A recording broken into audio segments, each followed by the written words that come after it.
They were not just buildings. They were a message carved into the sky. Long before the Twin Towers became the center of the world's attention, they existed first as an idea born from ambition, so vast it needed the heavens to contain it. Some said this was the final expression of an old empire's mindset. That power must always rise higher, be seen farther, and leave a mark no time could erase. The Rockefeller name had already shaped cities, industries, and destinies. But this felt different. This felt like a monument meant to outlive memory itself. When construction began, New York watched in awe and unease. Steel bones climbed upward day by day, cutting into the clouds like silent blades. Workers spoke quietly among themselves. Men who handled iron and concrete, but could not explain the strange heaviness they felt at great heights. Some claimed the wind sounded like whispers between the towers, even before both were complete. Others laughed it off, yet avoided standing alone too long at the edges. The Twin Towers were meant to symbolize progress, control, and financial dominance. Inside their walls, decisions were made that rippled across nations, numbers moving faster than human lives, wealth shifting hands with a single signature. From the ground, they looked magnificent. From within, some said they felt cold, impersonal, almost watchful. Elevators carried thousands every day, rising like veins feeding something far larger than the people inside. As years passed, the towers became a world of their own. Offices stacked upon offices, lights burning late into the night. From a distance, they resembled twin sentinels guarding the city, but up close, their scale made people feel small, replaceable. Guards, cleaners, late night workers told stories of empty floors where footsteps echoed without owners, of sudden chills despite functioning heating, of the unsettling sense that someone was always just out of sight. Then came the day that shattered the illusion of permanence. In a matter of hours, symbols of strength turned into scenes of unimaginable horror. Smoke swallowed the sky. Screams replaced silence. Steel, once believed unbreakable, collapsed like something alive and wounded. The world watched as an empire of concrete and glass fell, taking thousands of souls with it. Dust rolled through the streets like a ghost itself, coating everything, as if the city were being buried alive. Afterward, the ground where the towers stood did not feel empty. It felt disturbed. Survivors spoke of hearing voices in the months that followed. First responders reported moments of overwhelming sadness without reason. Some said the air itself felt heavy, as though memory refused to leave. At night, people claimed they could still sense the towers standing there, invisible but present, like shadows burned into the skyline. The Rockefeller era had long passed, yet the philosophy of absolute dominance lingered. The Twin Towers became its final, haunting chapter, a reminder that when human ambition reaches too far, it leaves scars not only on history, but on the soul of a place. Even now, when the wind moves through lower Manhattan, some believe it carries echoes of what once stood there, and of what was lost beneath the sky that day. The idea of an empire that never truly disappears is more frightening than any ghost story, because it suggests that power does not die. It only changes its shape. Empires do not vanish when names fade from headlines or when families lose their public faces. They sink underground, like roots that keep growing long after the tree looks dead. In the case of the Rockefeller legacy, many believed the empire had already completed its story, that its age of steel oil, and money had settled into history books. But some stories do not end. They wait. New York itself feels like a living witness to this truth. The streets remember footsteps. The buildings remember hands that shaped them. When the Twin Towers were first imagined, it was not just architecture being planned. It was influence being preserved. An empire that never disappears does not announce itself loudly. It embeds itself quietly into systems, institutions, and symbols. The towers rose not only as offices, but as reminders that control could still touch the sky.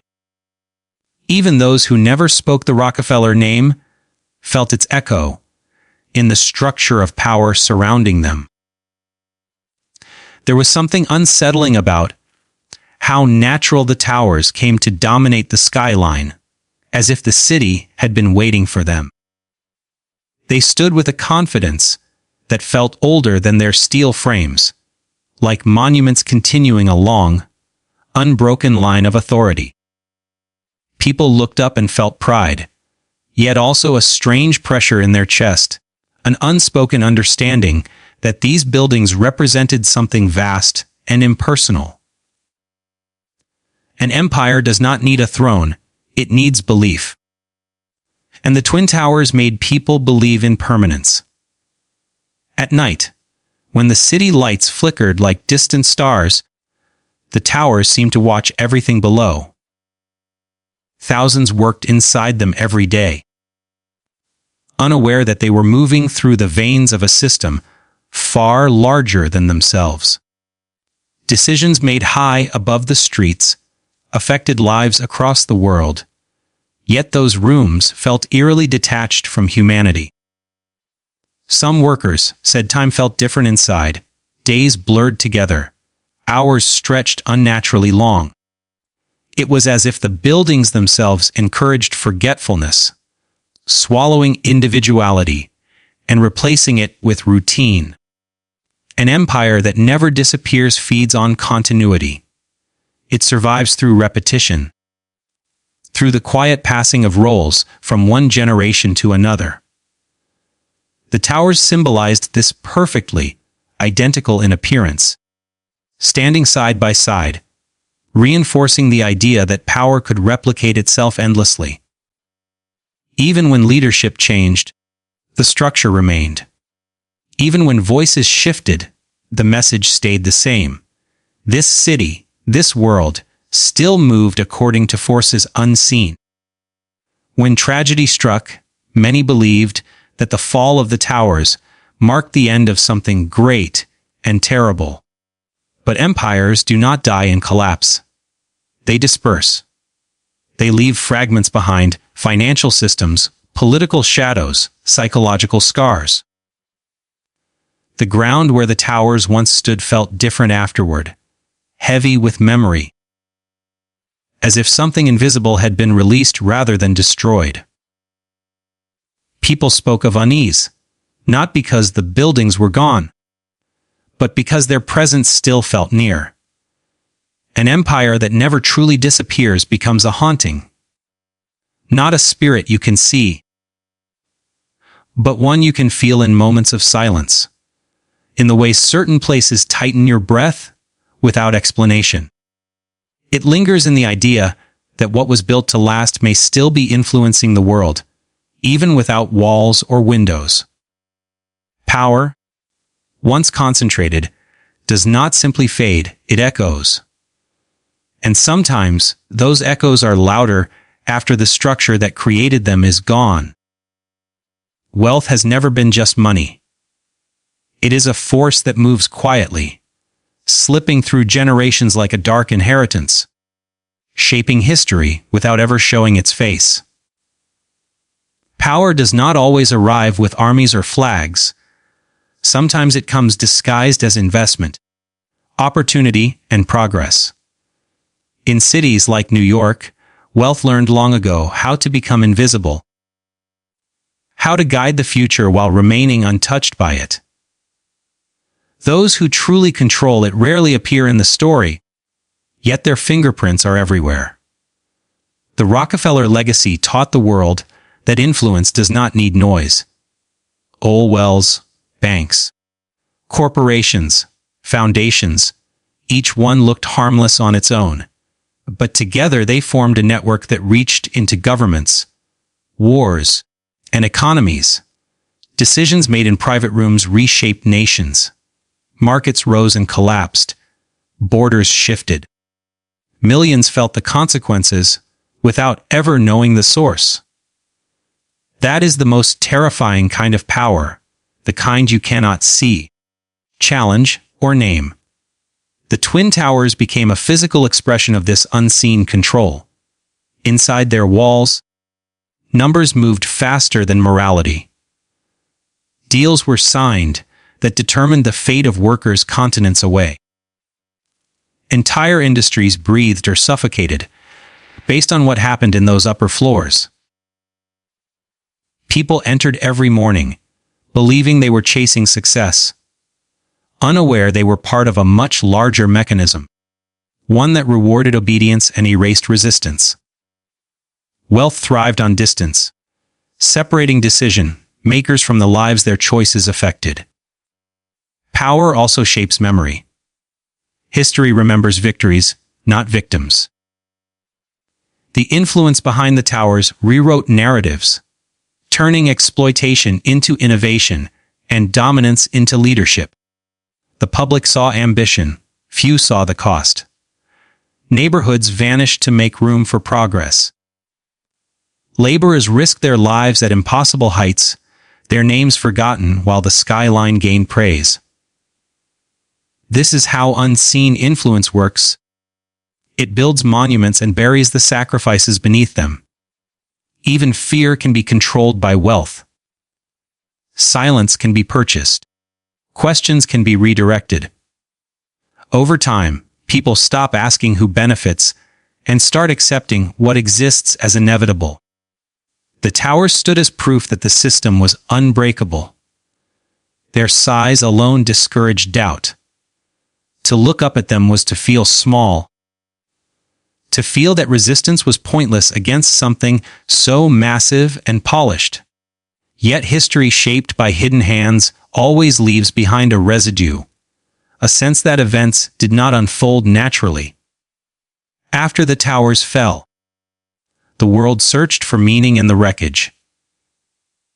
But the deeper story was not only about destruction, it was about revelation. For a brief moment, the illusion cracked, exposing how much power had been concentrated. How many lives had revolved around structures built by invisible influence. Wealth survives disaster better than people do.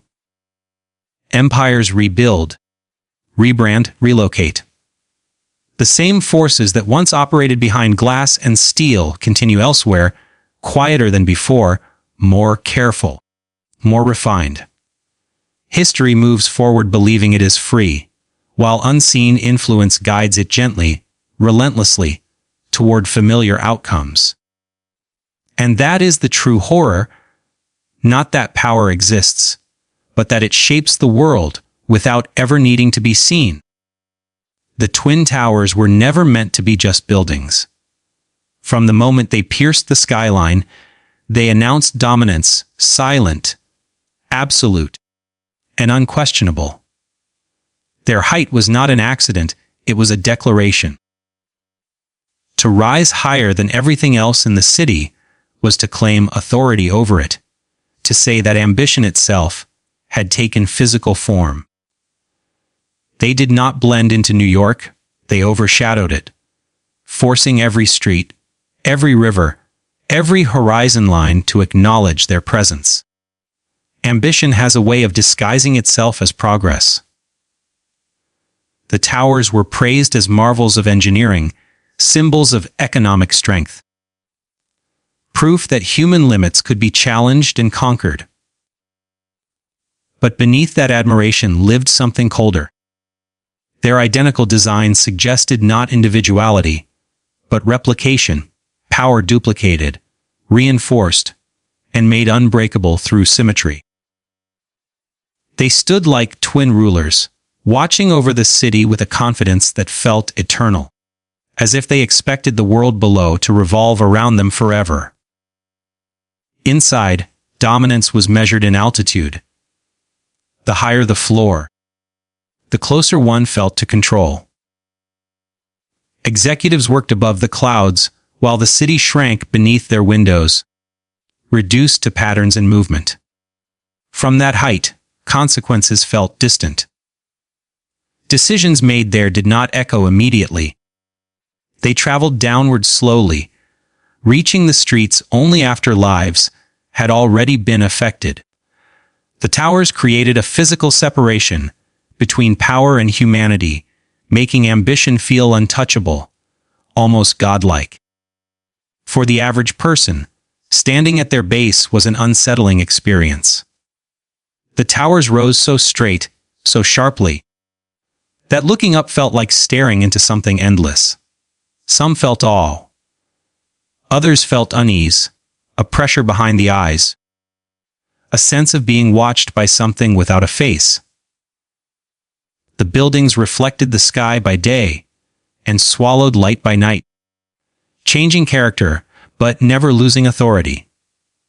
They were always there, reminding everyone who truly dominated the city. Ambition demands sacrifice, and the towers consumed it quietly. Thousands labored to construct them, risking their lives to raise symbols they would never control. Their effort became invisible once the buildings were complete. The towers took credit, not the hands that built them. This is how dominance operates. It erases the human cost and preserves only the achievement. The skyline celebrated ambition, while the ground-level stories faded into silence. Even in everyday life, the towers influenced behavior. They became meeting points, landmarks, directions, subtle ways of organizing human movement around them. Near the towers became a phrase loaded with meaning, as if proximity itself mattered. They shaped how people navigated the city, both physically and psychologically. To exist in New York was to exist under their shadow, whether one acknowledged it or not. When dominance falls, it does not disappear quietly.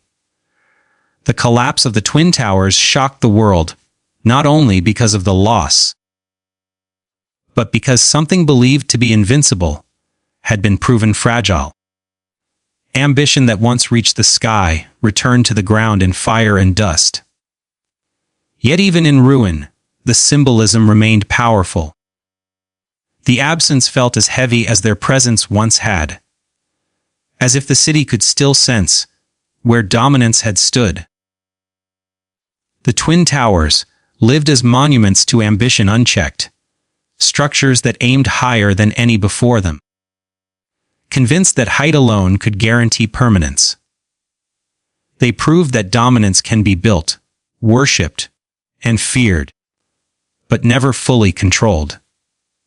And the space they left behind still feels marked, as if ambition itself once stood there, staring down at the world below. From the very beginning, the construction of the Twin Towers was surrounded by whispers, quiet conversations that never reached official reports, fears that never appeared in newspapers. On paper, it was a triumph of engineering. In reality, it felt like something unnatural was being forced into the sky. As the foundations were dug deeper into the ground, some workers claimed the air felt heavier, as if the earth itself resisted being disturbed. It was joked about at first, laughed away as nerves, but the unease did not fade. Men who had spent their lives on construction sites spoke of strange sensations at the tower's heights. The higher they climbed, the more isolated they felt, even when surrounded by others. Wind howled through unfinished floors, in a way that sounded almost like voices calling out, bending steel cables into low, mournful tones. Some workers refused overtime on the upper levels, saying they felt dizzy or disoriented without reason, as if the building itself rejected prolonged human presence. Accidents happened, too many to ignore, yet never enough to halt the work. A misstep here, a snapped cable there. Each incident was recorded as routine risk, but among the workers, a different story formed. They spoke of bad luck clinging to the site, of tools falling when no one touched them, of shadows shifting where no walls yet stood. Fear moved quietly through the crew, passed from man to man in glances and half-finished sentences. The surrounding neighborhoods felt it too. Residents nearby reported restless nights as the towers rose, disturbed by constant noise that never seemed to stop, even during scheduled breaks. Some said the sound carried an odd rhythm, like a heartbeat echoing through the streets. Others felt an unexplainable anxiety when walking past the site, an instinctive urge to move faster, to escape the shadow growing taller each day. Engineers dismissed these concerns, focusing on measurements, stress limits, and schedules. To them, fear was inefficiency. But unease has a way of existing outside logic. The towers were pushing beyond what had been done before, challenging not only physics but something deeper, an unspoken sense of balance. People began to ask quietly whether there were heights humans were never meant to occupy, whether ambition had crossed into arrogance. At night, when the site was mostly empty, security guards reported moments they could not explain. Lights flickered on floors without power. Elevators moved unexpectedly, stopping between levels as if confused. Radios crackled with static that sounded almost like distant speech. These reports were filed, then forgotten, buried beneath progress charts and deadlines. As the towers neared completion, the whispers grew fewer but heavier. It was no longer fear of the unknown. It was fear of what had already been created. The building stood complete, calm, and imposing, yet the unease remained, settling into the concrete itself. People felt it when they stepped inside for the first time, a quiet tension that had no clear source. Construction ended, but the sense that something was wrong did not.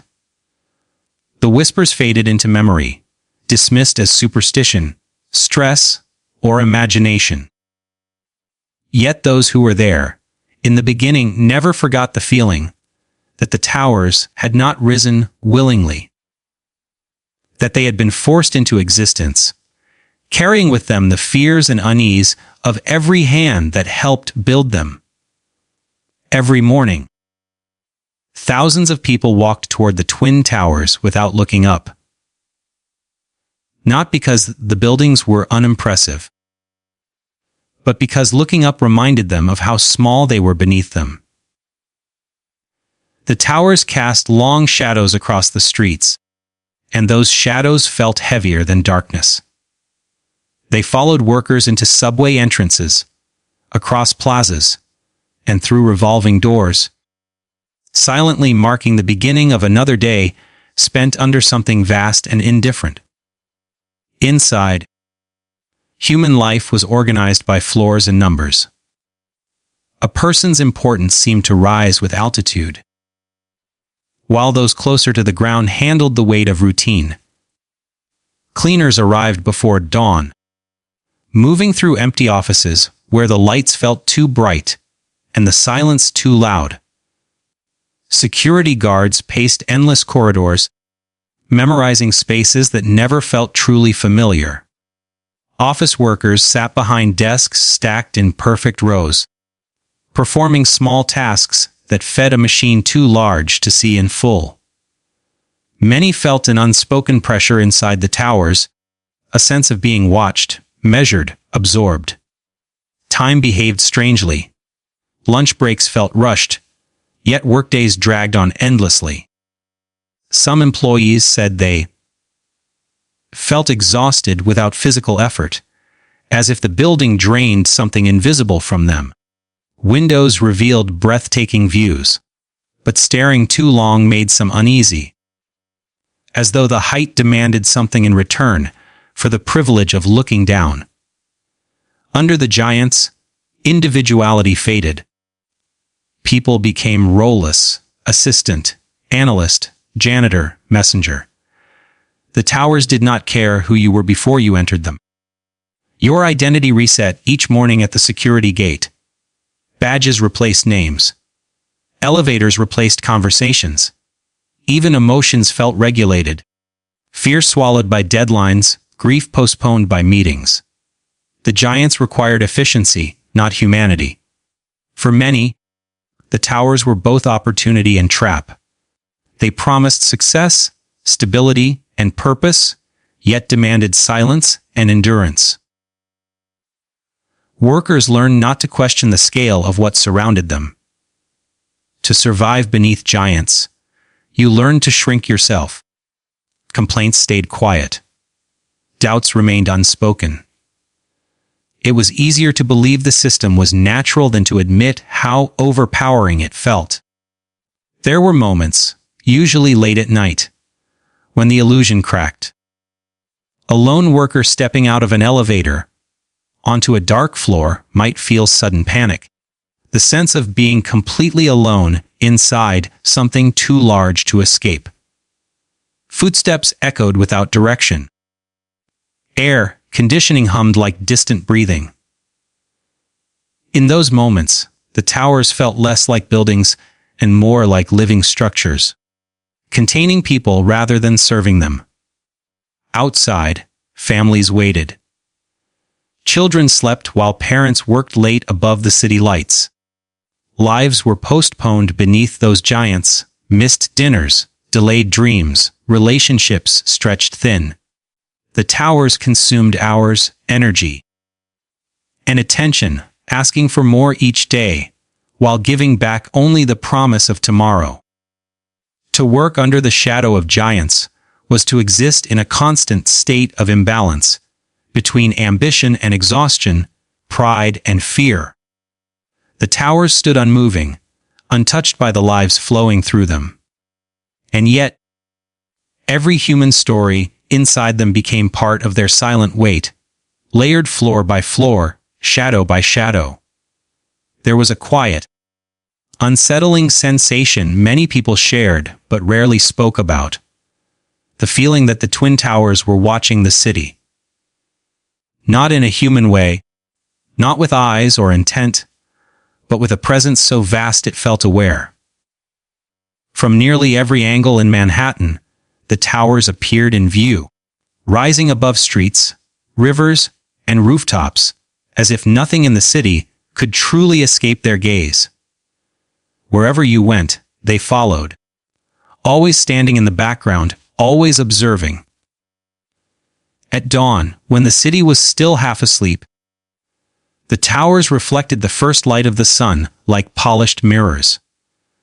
From a distance, they glowed softly, almost gently, yet that calm carried unease. People waiting for buses or walking alone felt exposed, as if something above them had already noticed their movement. At night, when most of the city went dark, the towers remained awake.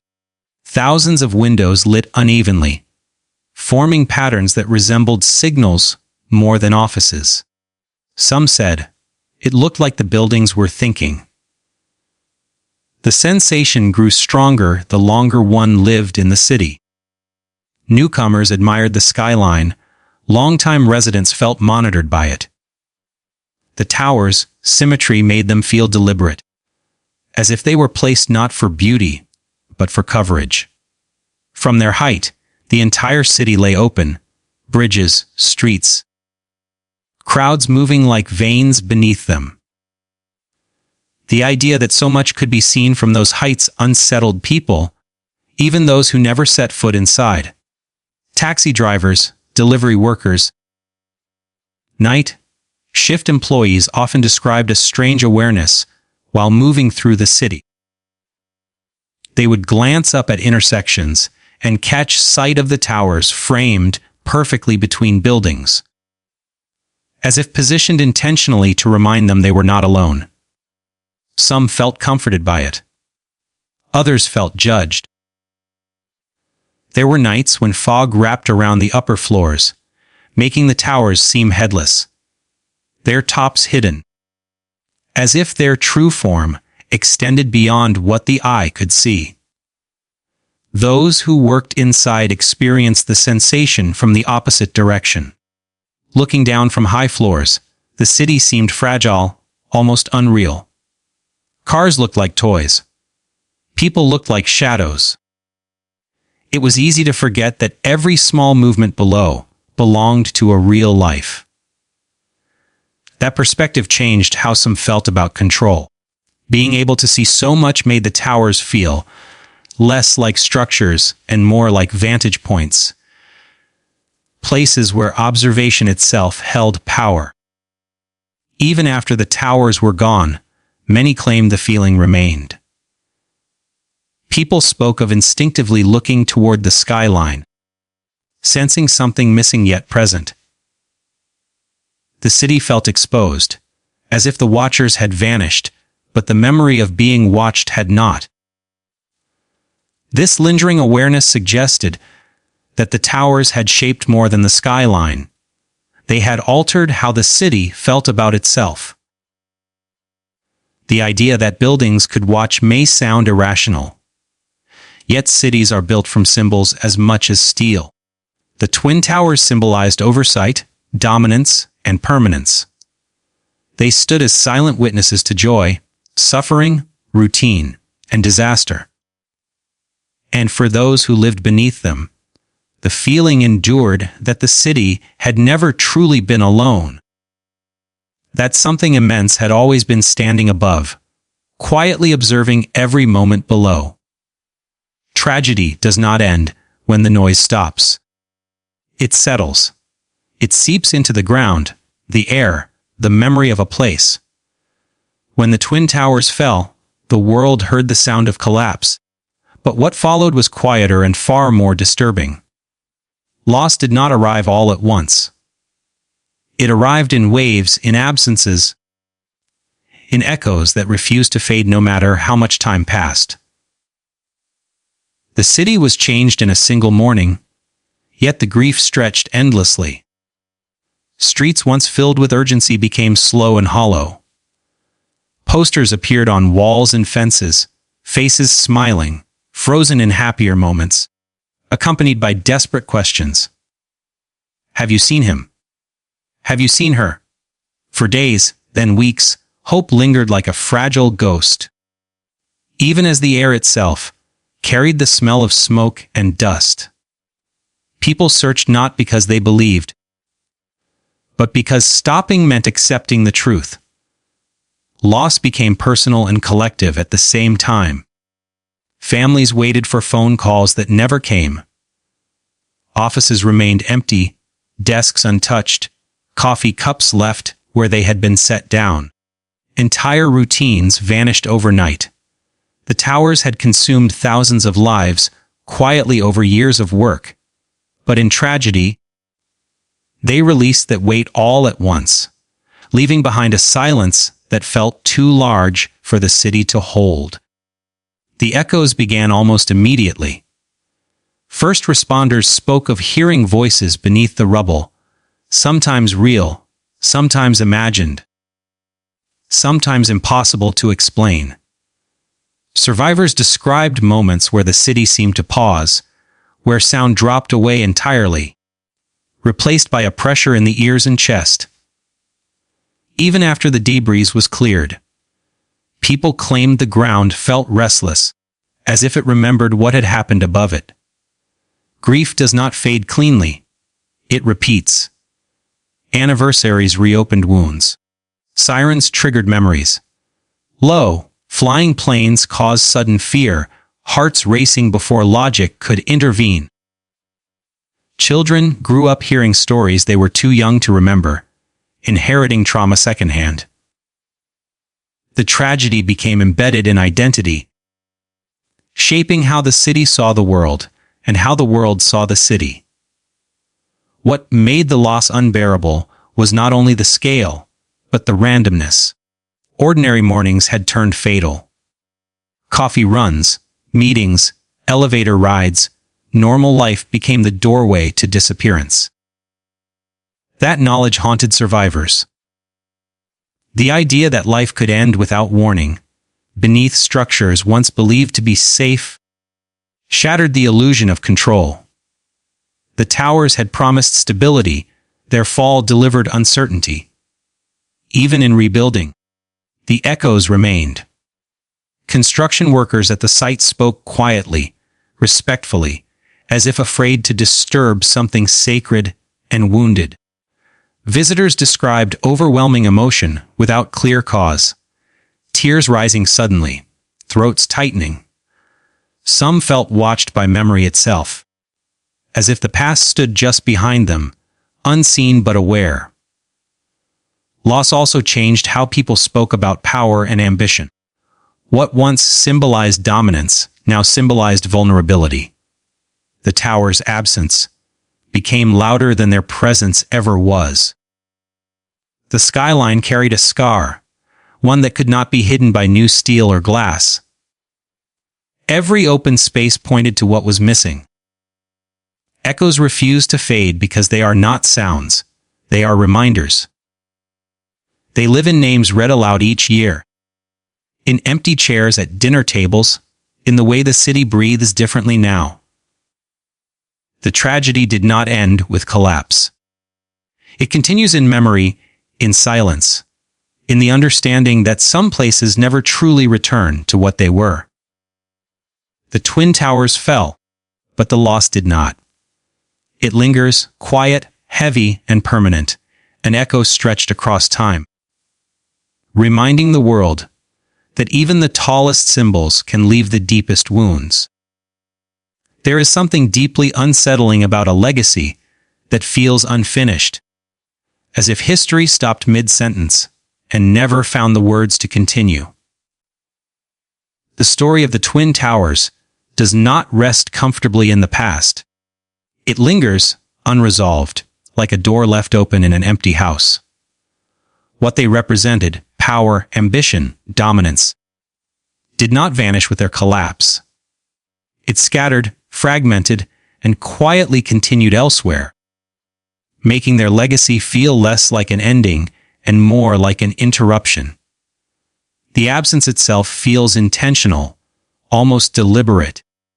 Where the towers once stood, there is space, but not emptiness. People stand there and feel a weight that has no physical form. It is the sense that something was taken before it finished, revealing its full meaning. The buildings rose as symbols of certainty, yet fell in chaos, leaving behind questions that never received answers. That contradiction is what makes the legacy so disturbing. An unfinished legacy refuses to stay silent. It resurfaces in debates, in documentaries, in whispered theories exchanged late at night. Some believe too much power was concentrated in one place. Others feel the towers were warnings ignored. No single explanation satisfies, because the truth feels layered, buried beneath official narratives and emotional exhaustion. The story feels incomplete, because understanding it fully would require confronting uncomfortable realities about ambition, control, and human cost. Even the city seems unsure how to carry what remains. Memorials offer reflection, but they cannot close the wound. New structures rise, yet they do so carefully, almost cautiously, as if the skyline itself remembers what happened when humans reach too high with too much confidence. The ground is honored, respected, treated differently, as though it carries knowledge that must not be disturbed again. The unsettling nature of the legacy also comes from how familiar the forces behind it still feel. Financial systems remain. Power structures persist. Decisions are still made far above the streets, far from consequence. The towers may be gone, but the mechanisms they housed continue, quieter now, more subtle, more cautious. That continuity makes the past feel unfinished, as if the fall resolved nothing. For many, the legacy lives in a constant sense of unease, an awareness that something monumental happened, yet nothing truly changed. The world mourned, rebuilt, moved forward, but never fully paused to ask whether the path itself was flawed. That unanswered question hangs in the air, heavy and unresolved. An unfinished legacy is unsettling because it suggests repetition. It implies that the conditions that created the towers still exist, waiting for new forms, new symbols, new heights. The story does not end with collapse or remembrance. It continues in shadows, in systems, in the quiet understanding that some chapters of history are left open. Not because they are forgotten, but because they are too uncomfortable to close. And so, the Twin Towers live on, not in steel or glass, but in memory, in shadow, and in the questions they left behind. They remind us that human ambition can reach for the sky, but even the tallest structures cannot escape the weight of consequence. Their absence is louder than their presence ever was, their silence more commanding than any voice. We are left beneath the ghosts of giants, beneath ambition and power that refuse to disappear quietly, beneath a legacy unfinished and unsettling. And in that silence, we realize the towers never truly left. They continue to watch, to whisper, and to remind us that some stories, some empires, never end.